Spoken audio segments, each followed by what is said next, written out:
مسلمان ہیں اور قرآن پاک کے ہم سب جو ہے اس کے حافظ تو نہیں بن سکتے، الحمدللہ اس کے محافظ ہیں ہم، تو انشاءاللہ ہم محافظ ہیں۔ اور جب بھی غیر مسلم ہمیں اس معاملے میں ہمارے ایمان کو ڈسٹرب کرتا ہے تو ہمارا ایمان بڑھتا ہے، تو ہم اس کے محافظ ہیں انشاءاللہ، اور ہم اس کے محافظ رہیں گے۔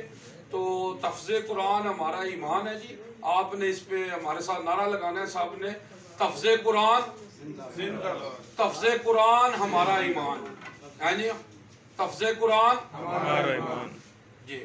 تو آج بھی ہم ہر جنگ جیت جائیں گے بدر کی طرح، اگر ہم ہو جائیں ابو بکر، عمر، عثمان، حسن، حسین کی طرح۔ اللہم صلی علی محمد وآل محمد جی۔ جی بہت شکریہ جی بھٹ صاحب، جاوید جی جیلر، بہت شکریہ آپ ہمارے پاس آئے ہیں بھٹ صاحب، اللہ آپ کو جزا دے۔ جی بہت شکریہ، جزاک اللہ۔